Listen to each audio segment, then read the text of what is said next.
Bonjour, aujourd'hui nouveau tutoriel, cette fois-ci pour la lance spirituelle de Shastiefol dans Nanatsu no Taizai ou Seven Deadly Sins, qui est l'arme de... enfin, une des facettes de l'arme de King.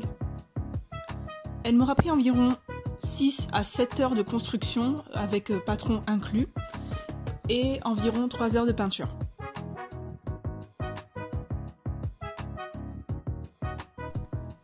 Concernant le matériel, vous allez avoir besoin de plusieurs feuilles A3 afin de construire le patron, de matériel de base, crayon, règles, compas, cutter, ciseaux, tout ça, de mousse Eva. Alors personnellement j'ai utilisé de la mousse Eva 5 mm, 2 mm et 1 mm, mais c'est vraiment en fonction de vos goûts concernant l'épaisseur des différentes parties. J'ai également utilisé du carton gris de 2 mm. Je vous conseille d'utiliser soit du carton gris plus épais, soit une fine plaque de contreplaqué, puisque j'ai eu quelques soucis par la suite au niveau de la lame avec cette épaisseur. Vous aurez également besoin de calque, d'épingles, de pic à brochette en bois. Vous aurez également besoin d'un rouleau en carton, type celui qu'on retrouve à l'intérieur des papiers cadeaux. Personnellement, le mien n'était pas assez grand pour la taille de la lance que je voulais, du coup j'en ai utilisé deux, que j'expliquerai comment j'ai assemblé dans le tutoriel. Concernant la peinture, vous aurez également besoin de plastique dip et de peinture des couleurs de la lance. Personnellement, j'ai utilisé de l'acrylique et des pinceaux. Si vous voulez le faire à l'aérosol, vous pouvez. Enfin, c'est vraiment comme vous voulez pour le coup. Vous aurez également besoin d'une Dremel. Donc, ce n'est pas obligatoire. Ça dépend si vous voulez un rendu lisse pour les courbes. Et si vous en avez eu, vous pouvez utiliser un décapeur thermique. C'est pas obligatoire. Personnellement, je m'en suis pas servi vu que la Dremel a suffi. Vous aurez également besoin de néoprène et ou de colle chaude. Personnellement, j'ai utilisé les deux. Ça dépend vraiment de ce que vous préférez, voilà. Enfin, vous aurez besoin d'une épingle et de fil de pêche. Donc là, c'est absolument pas obligatoire. Ça dépendra de la manière dont vous voulez utiliser votre lance.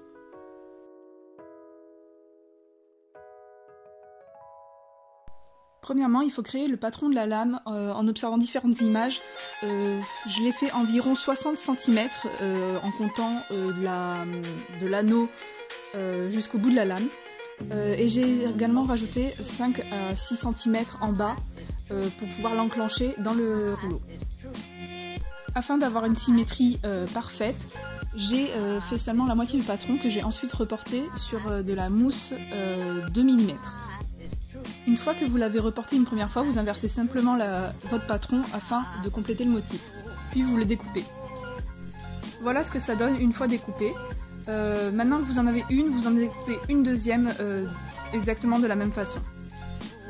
Ensuite, vous venez contrecoller une des parties contre le carton gris, puis vous le découpez. Si vous utilisez du contreplaqué, vous reportez simplement le motif et le découpez à la scie sauteuse ou quelque chose comme ça.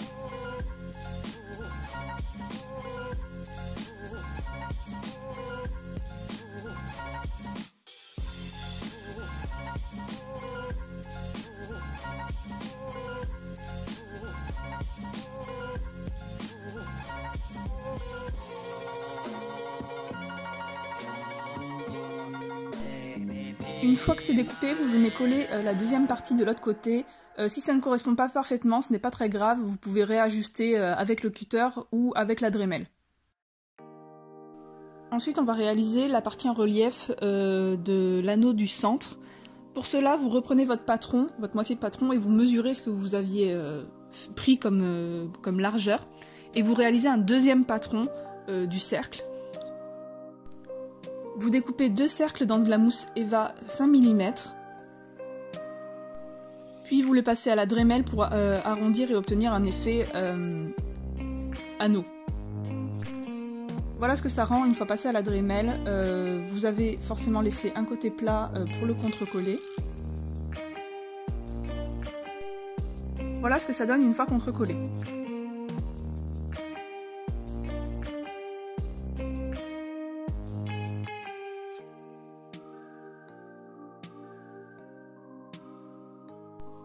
Maintenant, on va s'occuper des deux autres parties en relief qui sont de chaque côté. Vous découpez 4 petits cercles de la taille que vous souhaitez dans de la mousse Eva 5 mm.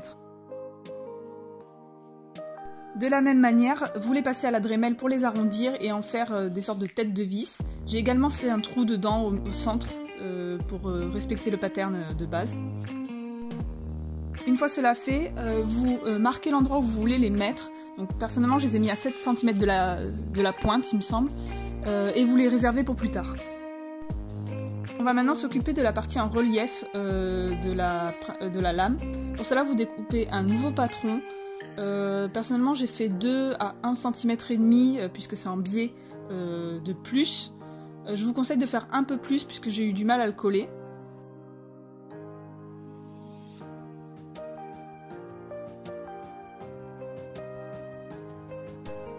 De la même manière que pour la lame, vous venez découper dans de la mousse 2 mm.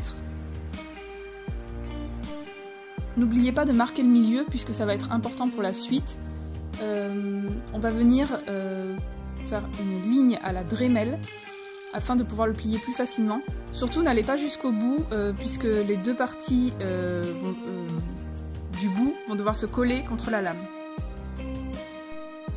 J'ai également limé les extrémités afin de donner une impression de lame. Comme vous pouvez le voir, ça se plie facilement et ça sera plus facilement collable. Vous venez ensuite coller les deux extrémités, vous vous arrêtez à peu près aux arrondis. Une fois que c'est bien sec, vous venez simplement coller les deux parties pour qu'elles se rejoignent. Si vous avez trop de mal à coller parce que c'est trop court, n'hésitez pas à taillader un peu la mousse qui est en dessous pour l'arrondir. Je parle bien de la partie de la lame qu'on a coupée en premier, c'est-à-dire la base. Vous venez arrondir un peu, histoire que ça dégage un peu de lest pour pouvoir coller plus facilement.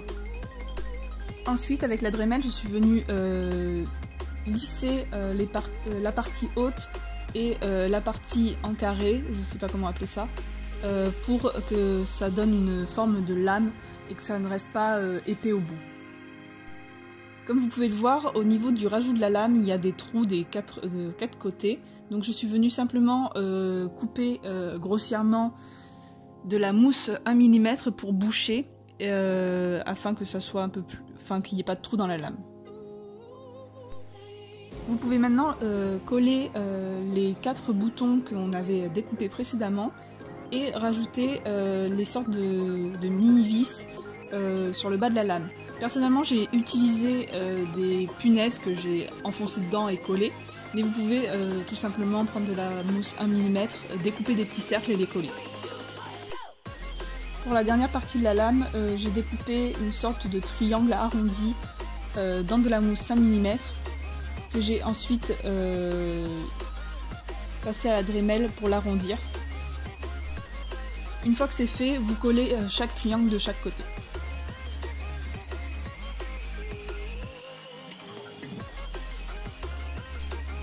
Concernant le manche, j'ai pris un tube en carton auquel j'ai rajouté un petit morceau puisqu'il n'était pas assez grand à mon goût. Pour cela, j'ai simplement collé des pics à brochettes à l'intérieur de la première partie, que j'ai également collé dans la deuxième partie et que j'ai emboîté. Vous venez emboîter la lame dans le tube. Pour que cela tienne, j'ai également rajouté des épaisseurs de mousse sur le petit morceau que j'avais laissé et des pics à brochettes afin que ça reste au maximum droit. Donc vous les collez contre la partie et vous enfoncez simplement dans le tube. Maintenant on va s'occuper des anneaux qui séparent la partie bleue de la partie grise sur le manche. Pour cela, vous mesurez le diamètre de votre tube et vous réalisez un patron de cercle. Donc personnellement, il me semble que mon tube faisait 2,5 cm et j'ai fait 2 cm de large. Vous découpez ensuite 2 cercles dans de la mousse 5 mm que vous passez à la Dremel. Une fois cela fait, vous venez simplement les enfiler par le bas sur le manche. Personnellement, je ne les trouvais pas assez épais, mais comme je n'avais pas de mousse plus épaisse, je ne les ai pas refaits. Si vous avez la foi, vous pouvez le faire avec de la mousse plus épaisse.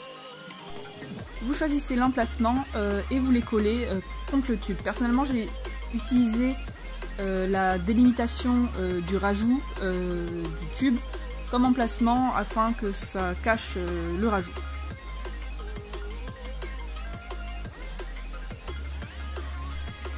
Ensuite, pour la partie basse, vous venez prendre le patron qu'on a réalisé pour le cercle du milieu, ou plus grand si vous voulez, moi ça correspondait, et vous découpez deux cercles de 5 mm. Vous contrecollez ces deux cercles en n'oubliant pas de faire le trou au milieu, puis vous taillez les bords pour arrondir légèrement. C'est pas obligé de le faire à la Dremel, vous pouvez le faire grossièrement puisque ça sera caché, c'est juste pour donner un effet arrondi. Je suis ensuite venue découper 8 bandes dans de la mousse 1 mm pour entourer. Donc j'ai fait une forme de croix afin que ça soit symétrique, mais vous pouvez le faire de différentes façons. Concernant la tâche, afin que ça reste bien droit, j'ai planté des pics à brochettes dans mon cercle que j'ai collé et que j'ai ensuite enfilé dans le tube et collé. La dernière partie à faire est la pointe au bout de l'arme. Alors pour cela, j'ai fait un patron très rapide de pointe de la taille que je voulais, que j'ai découpé 2 fois dans de la mousse 5 mm et que j'ai contre-coupé. Je l'ai ensuite passé à la Dremel et j'ai planté un petit morceau de pic à brochette dedans que j'ai raccourci ensuite pour le planter dans l'anneau en bas. Comme ça tenait, je me suis permis de ne pas le coller afin de pouvoir l'enlever à ma guise. Puisque je ne voulais pas que l'arme appuie dessus, sinon ça allait casser ou l'abîmer. Voici le rendu final du montage qui m'aura pris environ 6 à 7 heures. J'en suis plutôt très contente, maintenant il reste à passer à la peinture.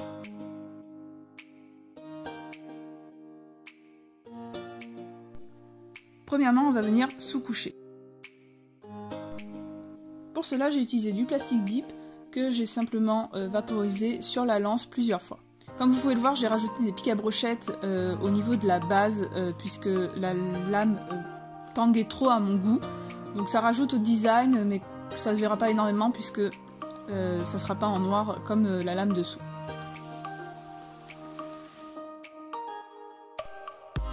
Une fois le plastique sec, je suis venue sous-coucher avec du blanc toutes les parties colorées autres que noires sur ma lance.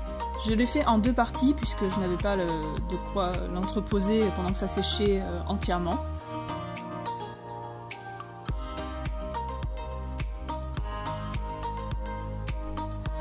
J'ai commencé la peinture par les parties grises puisque c'était celle où il y avait le plus de choses à faire. Concernant tous les mélanges, je vais les dire lors de la vidéo, mais vous pourrez également les retrouver en barre d'infos. Alors pour le gris, j'ai simplement pris du blanc et du noir avec majorité de blanc, c'était environ 80% de blanc et 20% de noir. N'hésitez pas à passer 2 couches et vous pouvez également passer une patine métallisée. Ensuite, j'ai réalisé la partie bleue du manche et pas du bas puisque je ne pouvais pas l'entreposer sinon. Pour le bleu, j'ai simplement pris du bleu cyan et du jaune ocre avec environ 1/3 d'ocre, 2/3 de bleu, mais le mélange dépend vraiment de ce que vous voulez comme rendu. Surtout, pensez bien à faire plus de peinture que nécessaire puisque vous n'aurez jamais 2 fois la même couleur et qu'on va s'en resservir plusieurs fois. Je suis ensuite venue prendre la même couleur en rajoutant du blanc pour venir faire le motif végétal, on va dire, d'arbres sur le manche. Donc n'hésitez pas à faire quelque chose d'irrégulier pour plus de réalisme. J'ai ensuite peint la partie noire avec un noir basique, puis la partie dorée. Pour la partie dorée, j'ai utilisé du jaune ocre et un peu de jaune primaire, environ moitié-moitié, mais ça dépend vraiment de la pigmentation de votre peinture. Faites beaucoup de jaune puisque j'ai dû passer 2 à 3 couches pour avoir une jolie couleur puisque le jaune est une des couleurs les moins couvrantes. N'oubliez pas le petit soleil sur la lame Et si jamais vous dépassez dans la partie noire, ne vous en faites pas, il suffit de retoucher une fois que c'est sec avec du noir. Enfin vient le bout. Pour la partie sombre, j'ai simplement pris du bleu canard qu'on a fait tout à l'heure, auquel j'ai rajouté un peu de bleu outre-mer et de noir. Et pour la partie supérieure, c'est le même bleu que la base qu'on a utilisée pour le manche. Voilà le rendu totalement fini pour la peinture. Je vous conseille de passer une couche de vernis protectrice sur l'ensemble de l'arme, mat ou brillant en fonction de votre envie, afin de protéger la peinture et d'éviter que celle-ci ne détériore vos gants ou autres si vous en portez.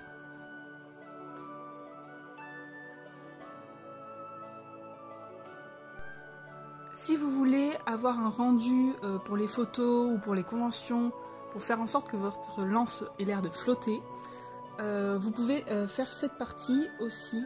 Je vous préviens, ce n'est pas moi qui ai inventé le système, je l'ai repris d'une autre vidéo. Je vous le présente juste ici pour le faire un peu plus connaître.